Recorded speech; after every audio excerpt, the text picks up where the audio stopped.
Aloha and welcome back to our last segment of this week's episode of Live at the Legislature.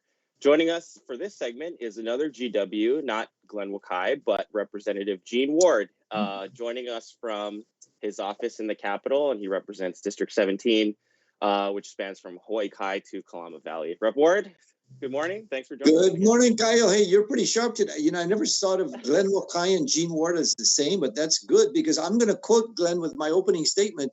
He said, we all have a master's degree because we have to do so many different topics. I thought that was genius, but some of the things, to be honest with you, I don't think we even got out of elementary school with some of the bills. But generally, we've got to be really knowledgeable about a lot of stuff. And I like what he said about aerospace. It's a no-brainer. We've got to capitalize on it. So we'll start with that in a little bit. I guess it's worth noting that the senator did give props to the previous Republican president for his work at the Space Force. Did you have any comment on that, being part of the House minority? Being that Kauai is one of the, I think, 3 or 4 places in the nation that we have. I mean, we should build on that. We should monopolize on that. But the aerospace in the private sector, space tourism, launching of satellites, all that stuff is just sitting, waiting for us. And as you know, Kaio, I've said it a number of times, so far economically, we've lived off our good looks. Now we got to start using our brains. That's where aerospace, the Space Force, etc., are like, hey guys, how can we capitalize on these strategic advantages? And sometimes we're sitting on our hands, just waiting for stuff to come to us, rather than we going out innovative, creatively, entrepreneurial, and say, guys, we can do a better job. We haven't done that yet. So aside from, obviously, you and the senator have similar views on aerospace and also share the same initials. We're at a very divisive time in our country's history. Obviously, the political rhetoric is very charged and whatnot. So how do you see your role here or within the Hawaii legislature where people from both sides of the aisle can work together during these challenging times? I think generally in Hawaii, rather than like the mainland, we've probably got along much better. Of course, there's been a super majority and a super minority for a number of years, but I think one of the best things we can do is support each other's bills.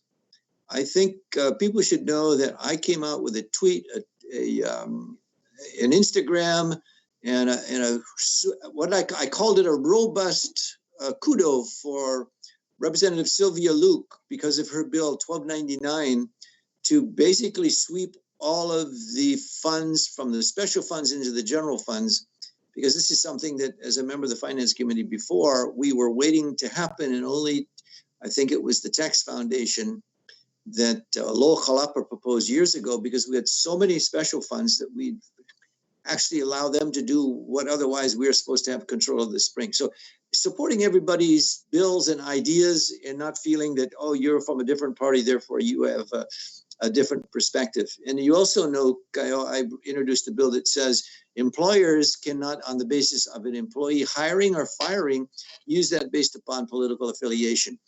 Every demographic heretofore is off limits. You can't say anything about gender, sex, marital status, age, et cetera, except for political status. And we've become too polar based upon what I call it the Jerry Springer internet. People are just being at the lowest common denominator of American culture and just calling people names and being just too rude as a general way of civil society acting a little bit more polite. Not that we have to be Puritans and the Elizabethan kind, but we should be a little bit more circumspect on the way we use our mouth, words, and tongue.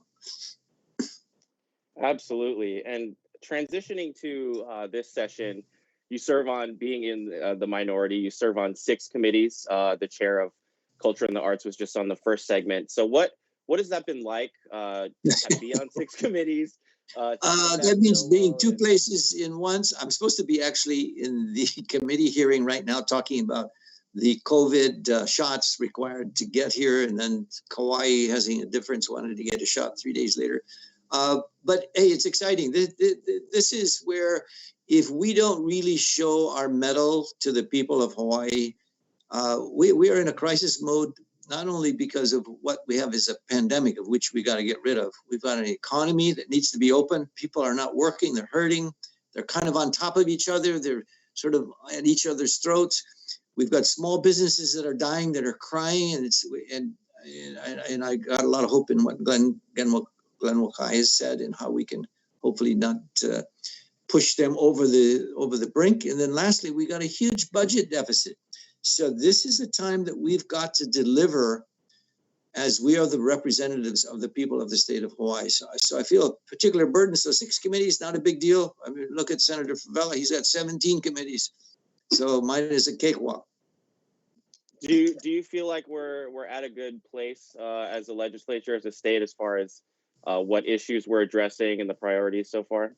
So far, I would say correct. Some of the stuff that is going to be a hard road to decide is, the minimum wage, unless it comes down at the federal. Some of these things we just got to postpone. We've got to wait. There's not going to be much money to do much of anything, particularly some of the NGOs have been standing and waiting to see if there's going to be any grants and aids.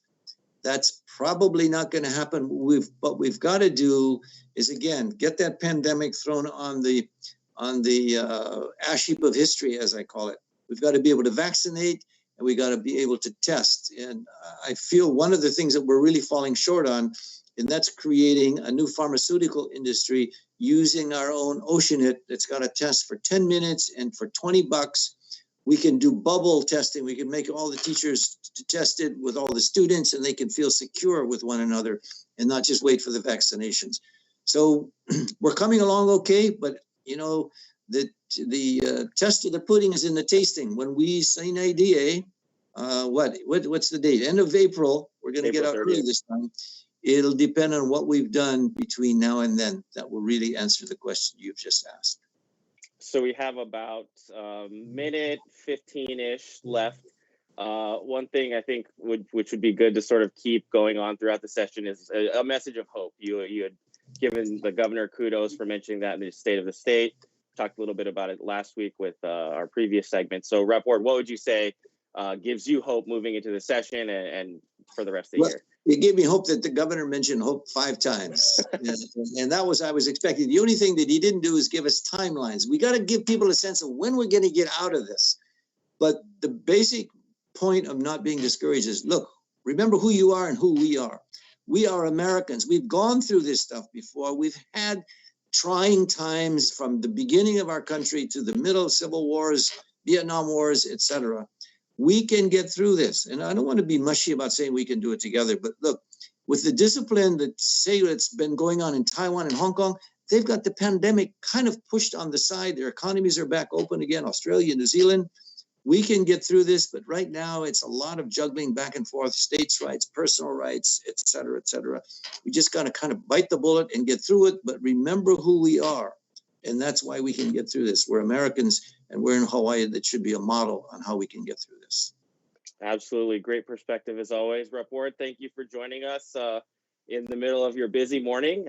Thanks again to everyone at Olelo, and to the viewers at home, we will see you next week. Aloha.